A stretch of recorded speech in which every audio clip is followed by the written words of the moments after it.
Good afternoon, everyone. Moved by Councillor Perrier, seconded by Councillor Rigglehoff. Be it resolved that the Township of Greater Madawaska calls to order the September 10th, 2020 special council meeting at 3 p.m. All in favor? Carried.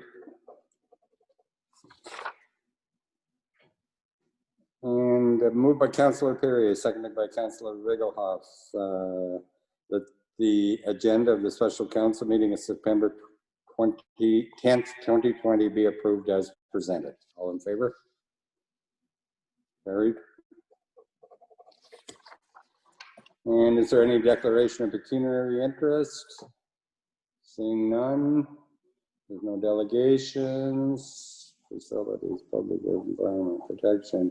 We move to planning department, bylaw 66/2020.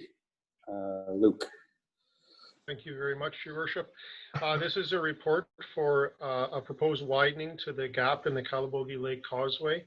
As council may know, there's the causeway goes across Calabogie Lake at Grassy Bay, and there's presently two gaps in this causeway. I would consider one a more southerly gap closer to the Berryvale community, and then a northern gap closer to the Bluff Point Road area. And a resident of the township is proposing to see to the completion of the work for the widening of the northerly gap. And the widening would be approximately 3 meters at its widest point, the increased width. And this proponent has moved forward with obtaining clearance letters from applicable agencies, including the MNR, the MOE, and the Department of Fisheries and Oceans. To address this proposal, I've given public notice on the township website and our Facebook page, and asking for comments from the community. And several people have written in with their thoughts on this. At the time of preparing my report, I had about half the comments, and after the agenda for this meeting was published, about the other, I doubled the comments in that period. And in my opinion, about half the comments are favorable towards this proposal, and about half are objecting towards it.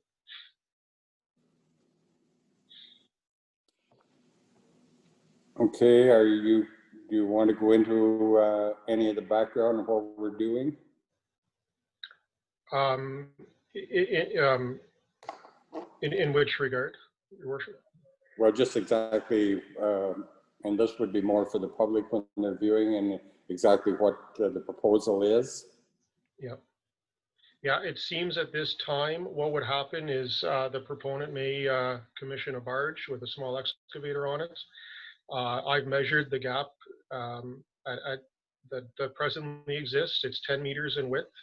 There's some sunken material from years of erosion from the causeway, which is the causeway is over 100 years old, and I don't think any work has been conducted on it and ever, or at least many years. And through this gap, the people who live in Grassy Bay or possibly in Calabogie Lake to come through this gap, they find it challenging with their motorboats, and I can appreciate that from my from what I've seen from being at this location with the sunken material. There's some boulders there, there's some piers, and it is, as 10 meters sounds like a lot, but when you're there with the shallow material, it is narrow, and I can appreciate that. And there also is identified as conflict with the non-motorized boat users.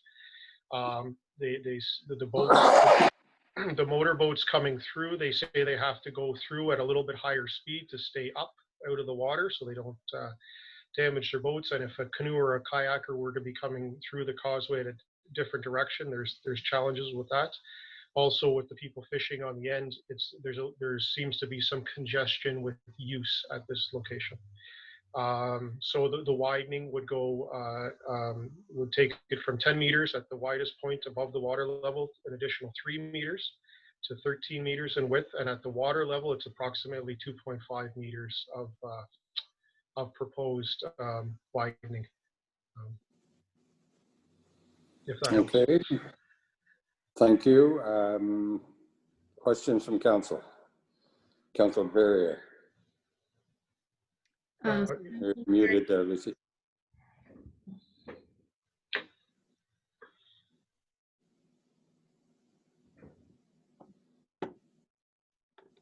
Okay, I'm good. There you go. Yep. Okay, just a quick question. In your report, you allude to the work must be completed before October 15th or after July the 15th. Are we talking 2020? I know I haven't found that in, that wasn't a stipulation. It was, sorry, the calendar year stipulations are coming from the MNR to avoid a fish spawning season or any impact on, creatures. But Okay. the way I prepared the bylaw for council is that it would expire at the end of 2021. So there's, I don't like to leave bylaws for work to be completed open-ended. Yeah. So we have an opportunity from now until October 15th, or 2021 from July 15th to October 15th. As Okay. possible. One more question for you, Luke. It says an agreement with Generations 3 and council. Now, it hasn't been sourced out, correct? Can you give me more details on that? That's correct. So a proponent has come forward and saying that they're willing to pay for this work if we were to permit it, if council were to approve the agreement.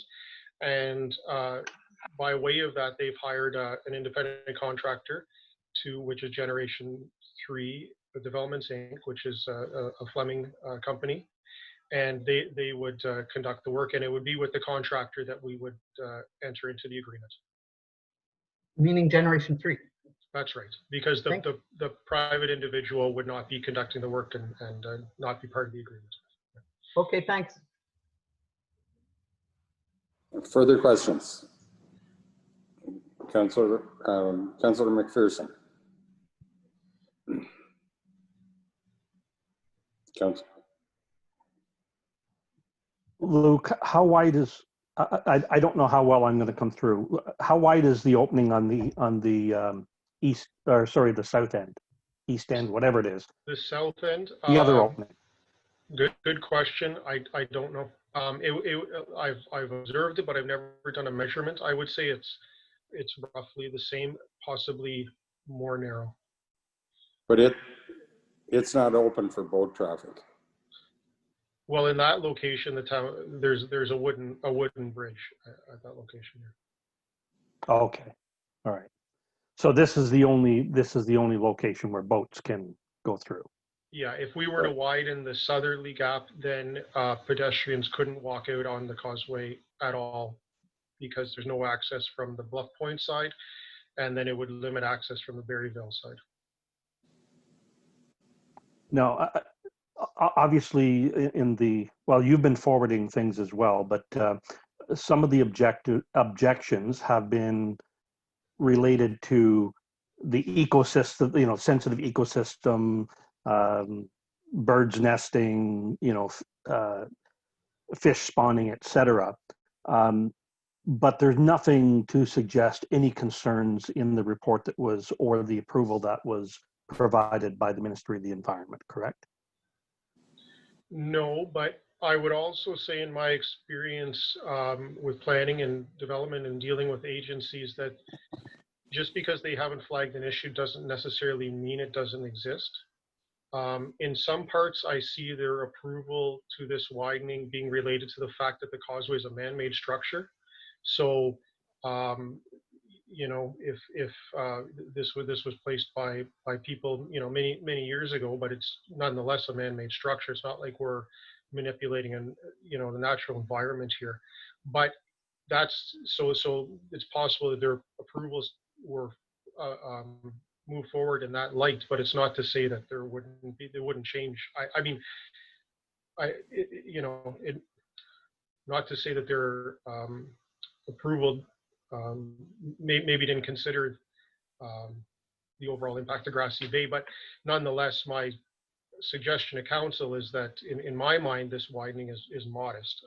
I've measured the total length of the causeway. It's approximately 800 meters in length, and this widening is we're looking at 2 to 3 meters.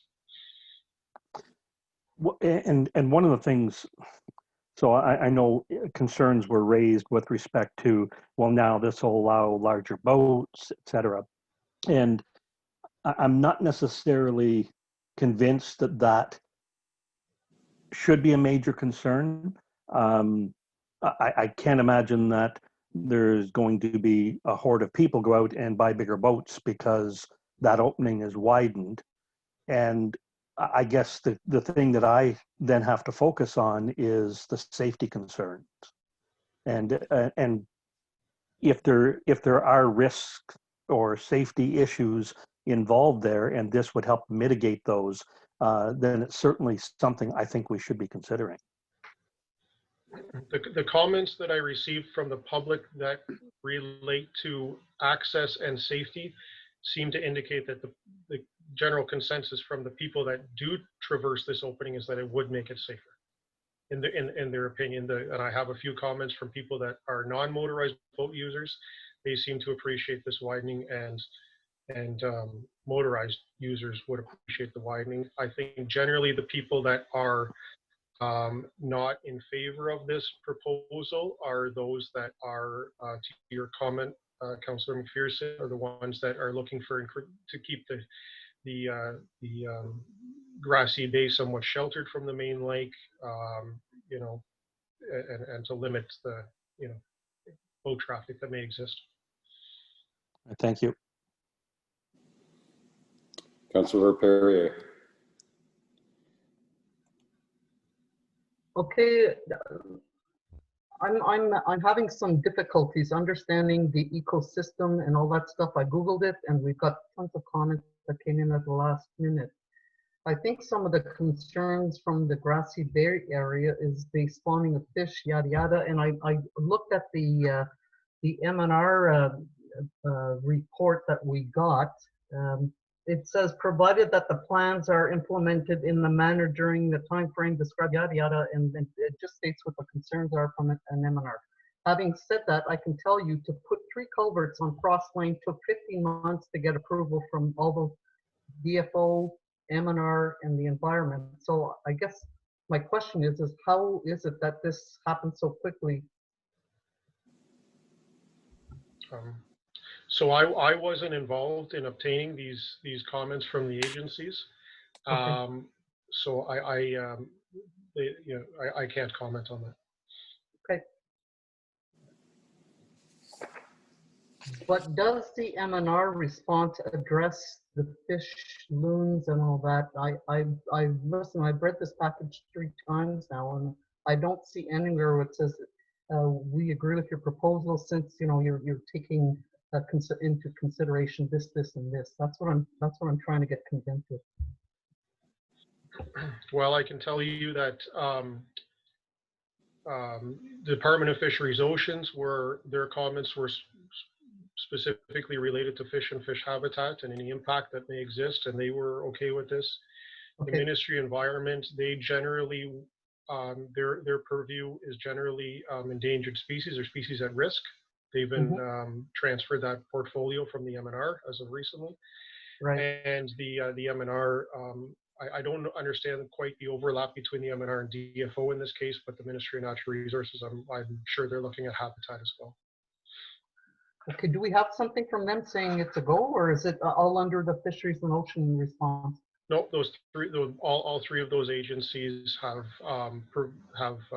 cleared this proposal. Okay. Okay. Thank you. Anything further? So, Luke, perhaps you could explain, because I got a phone call as late as today, wondering, you know, why there wasn't more notice given and so on, that it was rushed through. Now, first of all, question, do we have to give notice? Because I understood that it was just a decision of ours to give notice so the public were aware. Yeah, I would suggest that there was no internal policy or legislative requirement to give notice, but I would suggest it's good practice to inform of a community of proposals such as this one. And so I prepared the notice in that regard. And then the timing for the notice, when I gave it, I I'm the one that prepared it and suggested the time frame. So I would suggest, in my mind, at least, that there was, reasonable opportunity. All I was expecting from people who had comments was nothing formal, but email comments or however they would like to submit them, just with their thoughts. And I was able to get a good number of people were to write in, and of course, even after the deadline that I suggested, those additional comments, all comments that I've received have been provided to council. Okay, thank you. Councillor Perrier.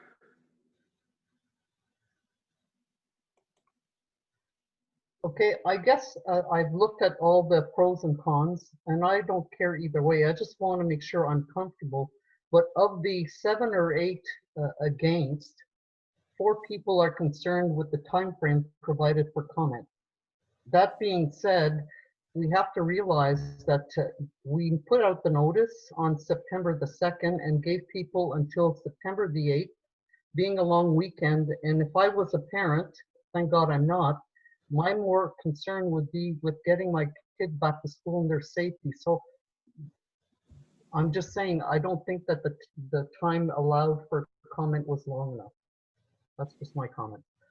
Okay, and that's exactly where I was going with this, Councillor Perrier. Luke, do you see it jeopardizing the completion of the project if we were to hold this over until the September 21st meeting? Well, in that regard, there's still an opportunity window to complete this in accordance with the permits that have been obtained, and that the date for 2020 year is October 15th. So I would have to believe that there's, looking at my calendar, that would give 1, 2, 3, almost four weeks still remaining. Okay, and I think it is just a 1 or 2 day project, correct?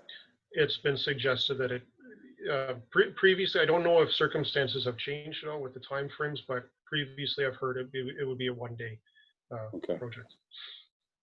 So, Council, what I'm wondering is, because as late as today, at noon today, I got a call, and so one of the main concerns is that perhaps there's a lot of people that want to voice concern about this. And the person that spoke with me was concerned about fish habitat and all that. And I said, well, we depend on the ministries, to give us that information, because we do not have biologists or such on staff. And so all the reporting from the ministries seemed favorable, but there seems to be a consensus out there that the public wasn't given enough time. So I'm wondering if council would be agreeable to hold this over till the September 21st, and perhaps then anyone that as well will be viewing this meeting of council, which is going to be posted on our website, because we're unable to get tech support to have it done live. It will be posted later today on our website. Anyone seeing it would have a time to give comments, and we could make the decision on September 21st. And as for Luke's description, it doesn't sound like it will hold up the project. So would the council be willing to hold it off till then?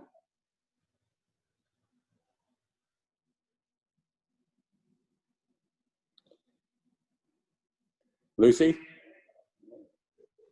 Charles, you're on.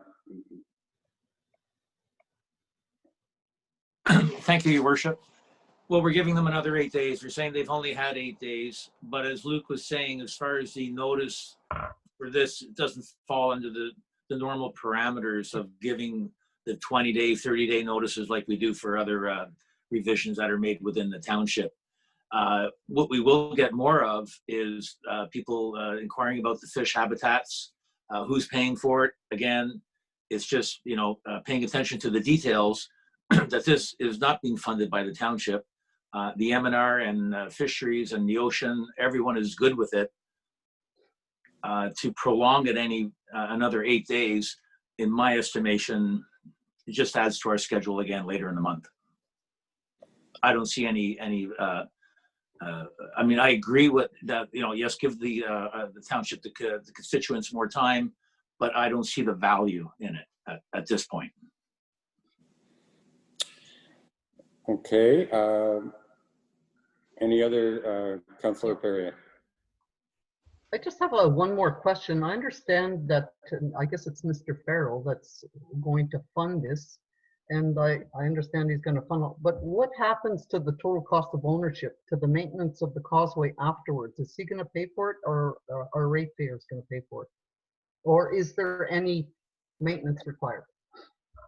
Well, really what this is a removal of some rocks and so on that have fallen in, and a bit of widening. So there has been no maintenance to the causeway through the few terms that I've been on council. We've never spent any money there other than building a small walk bridge, pedestrian bridge. So I don't foresee this causing any maintenance expense.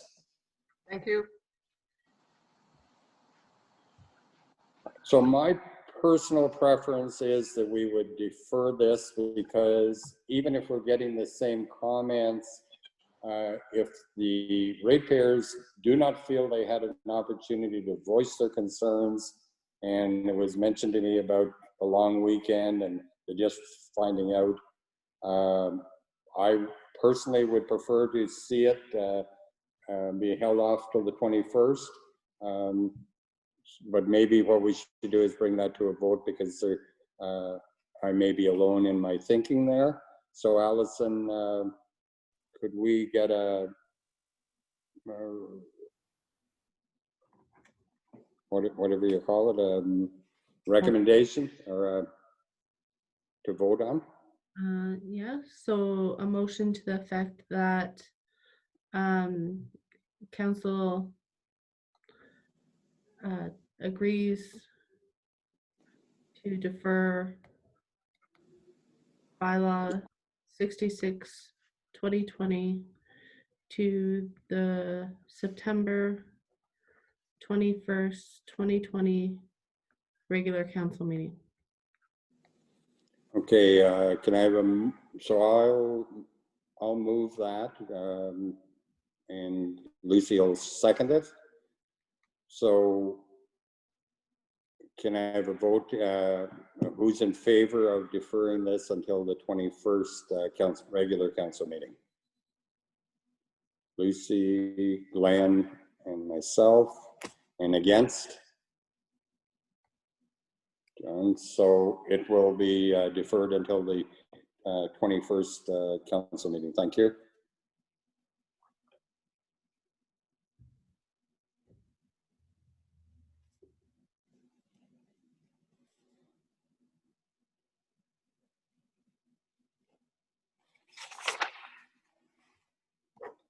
Finance and admin modernization review. Allison, you doing that, or Renee. I'll be Renee? speaking. Yeah. So what we're asking for here is for council to approve the sole sourcing to Performance Concept Consulting for the works on the assignment for conducting a review on non-like municipalities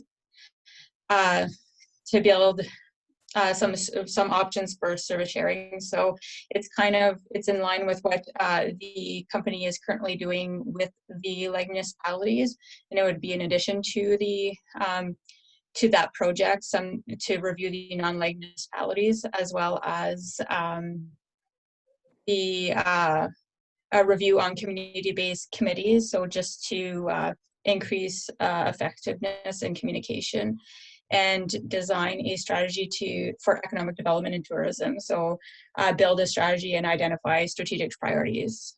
This would be using the $60,000 funding we received earlier this year for the municipal modernization program. Okay, so this was a $60,000 grant that we received that was over and above the $200,000 leg grant. Any questions from council? Councillor Perrier. Just a question so I'm clear, Renee. It's being sole sourced to Performance Concepts, correct? That's correct. And Performance Concepts, are they working with Dylan now? That's correct. So Dylan Consulting and Performance Concept are working together when completing the LEG municipality contract. Therefore, they have some insight on our processes and whatnot. This would allow them to have more insight on that to build into this non-LEG portion. Was Dylan sole sourced for the leg? No. Okay, got it. Thank you. And I guess one of the reasons we work closely with Performance Concept, they were assigned to our account, and we recognized that there was a bunch of opportunities with the non-LEG group with other municipalities that touched Greater Madawaska, you know, such as Bonter Valley, and anyway, so that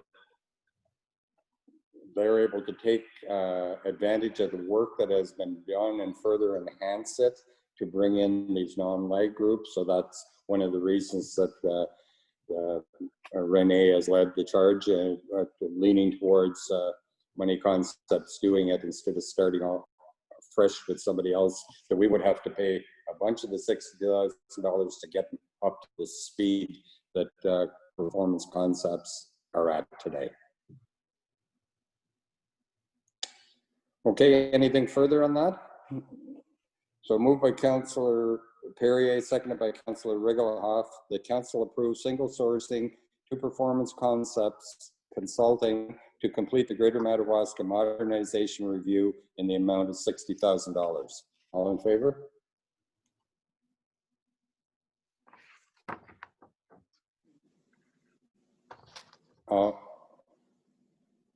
No one's in favor? Okay, against? Okay, carried.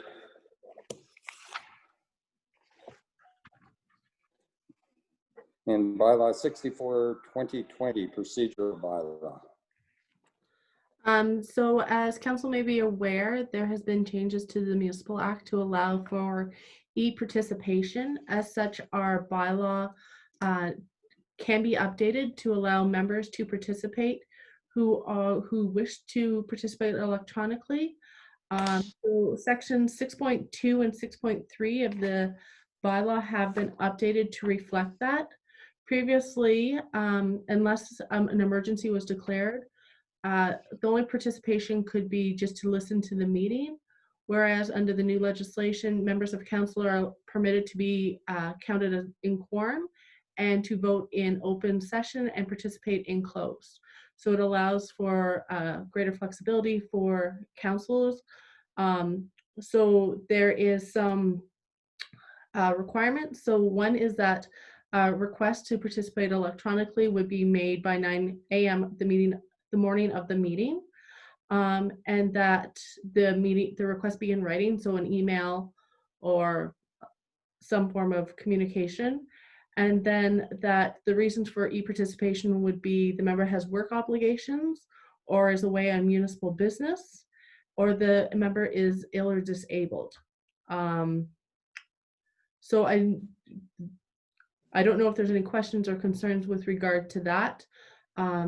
Municipalities are doing various restrictions on that. I think council does appreciate being in council chambers on a regular basis when we can be. So these are some ideas I've seen in other bylaws that I thought would work well for us. And that there's opportunity for the closed session, which is beneficial to members who aren't able to participate in person. There's also a section, it touches on that delegations may also be permitted to be electronic. So that is essentially the change that has participated. As a result of these changes, equipment will need to be purchased to retrofit our council chambers to allow for participation. There is a quote attached. It's approximately $25,000. The quote is not solidified, as the individual needs to come and see the capabilities that we currently have, as we already have a television in our council chambers, but I'm not sure at this time if it meets the technology requirements of this system. So there could be some savings as part of the recommendation before council that this equipment would be purchased through COVID monies that we've either received or may receive, as we've been advised that there may be additional funds coming forward, or there's always the modernization reserve that we have put aside for modernization. So I'm not sure if there's any questions of council or if revisions required or requested. Councillor McPherson.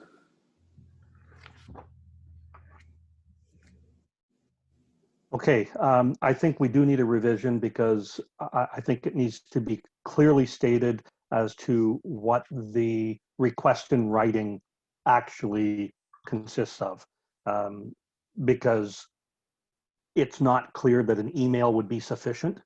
And I think that needs to be clearly stated in there as to what forms of communication are acceptable for the request to participate electronically. So I did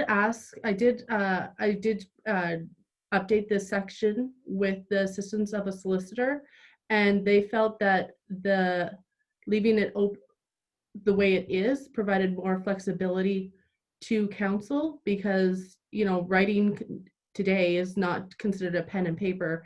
It's considered like an email, a fax. So by not restricting how it is provides more flexibility to council.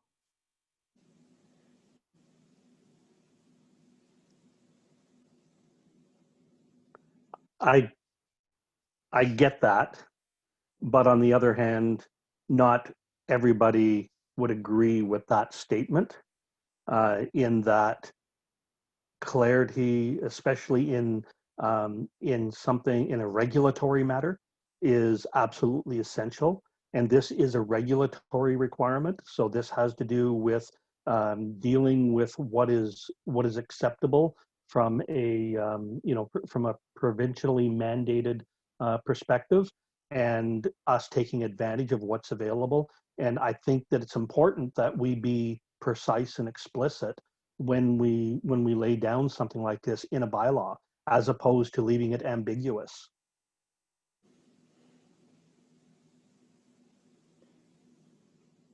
What do the others think about it? That's my thought, because I deal with stuff like this in my work on a regular basis. But I'll defer to other members of council and their thoughts on this, because I can see myself needing to take advantage of something such as this on occasion. I guess I can say that up till 2 o'clock today, when I had to leave finance and admin, we were going through this same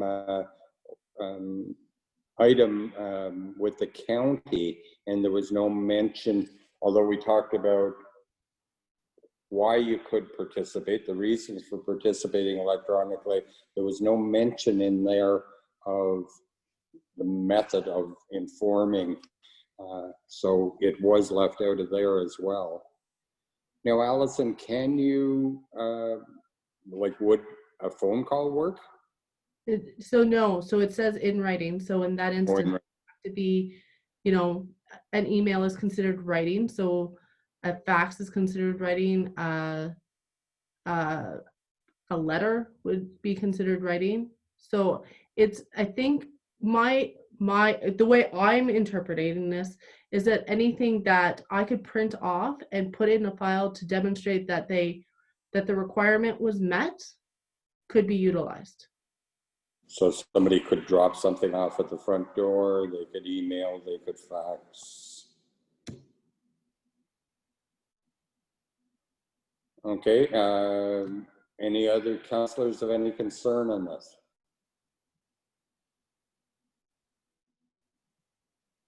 Okay, are you okay if we continue without filling that in, Glenn? Yeah, I just, like for myself, you know, I don't have a real big issue with it. I'm just more concerned about at some point in time, this becoming a contentious issue for us. But you know, at this point, I'm okay with it this way, but we may have to revisit it in the future. And what I would Okay, suggest that if at any time it does become an issue, we can always bring it back. okay, well, Allison, one other point that came up at the county, and unfortunately it wasn't finished when I had to leave the meeting, was how do you handle a conflict of interest when we're dealing electronically? And the other day on development and property at the county on Tuesday, there was one individual had a conflict of interest. So the suggestion was that he turned off the screen, or really that he left the room. But then there was a lot of discussion in the conflict of interest rules. When you declare a conflict of interest, you do not have to leave the chambers. You just have to declare and not make any facial expressions so as to influence other members of council. So the feeling there at the county, but I don't know where it ended up, was that there should be something written in on how you deal with conflict of interest in electronic meeting and in electronic closed meeting. So I wonder if we should be looking at that and at some point adding it to our procedural bylaw. It's something we can look at. I'm not sure I necessarily know, I'm convinced it's necessary because conflict of interest is addressed within the bylaws, so to proceed in the same manner. So I'm trying to find it quickly, but if it requires the person to leave the council chambers, then what could happen is that a member of council could leave the meeting and rejoin.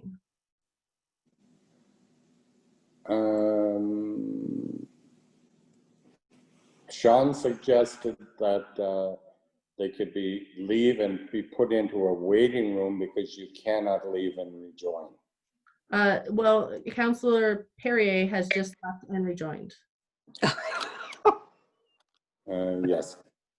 So, Well, okay, what I'm going to ask then is, can you review yes, the decision that was made by the county and see if maybe we can talk about it at a future council meeting on how they went and why you feel we either should or should not move in a similar direction.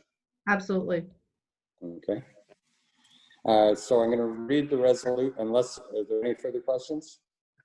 Councillor Perrier. I missed most of it. I'm going to lodge a complaint with the Internet Economic Development Committee because it just threw me off. Can you just rephrase a little bit of, so I know what I'm voting for? So the changes to the procedural bylaw was to section 6.2 and 6.3. Yep. And so the changes allow for members to participate in meetings electronically. There's prescriptions as to when that will be permitted. The request has to be in writing. The member of council would be able to participate in a closed session as well. Okay. Okay, can I ask you a question? Does this drill down to committees of council? No, this is Okay. for council at this time. Okay, and is it procedure bylaw or procedural? It's procedure. Okay, thank you. Okay, so further questions? Seeing none, I'll read the resolution. Moved by Councillor Perrier, seconded by Councillor Rigglehoff. The council rescinds bylaw 26-2020, and furthermore, the council approves bylaw 64-2020, being a bylaw for governing the calling, place, and proceeding of meetings. And furthermore, the council approves the sole source of equipment required for electronic meetings to come Tech for not more than $25,000, including HST, and that this cost be covered by monies received or to be received under COVID-19 initiatives or the modernization funding grant. All in favor? Thank you. Carried.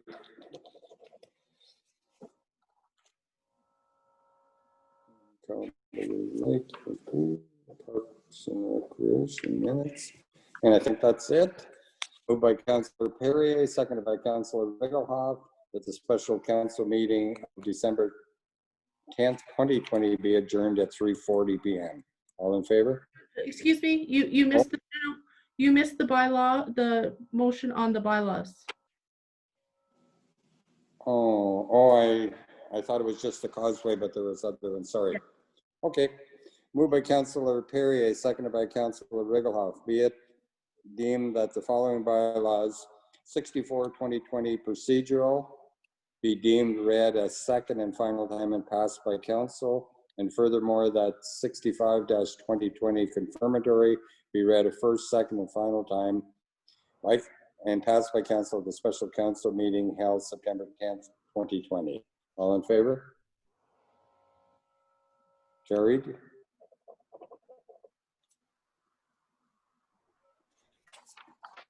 Now moved by Councillor Perry, seconded by Councillor Rigelhoff, that the special council meeting of September 10th, 2020 be adjourned at 3:41 p.m. All in favor? Carried. Thank you.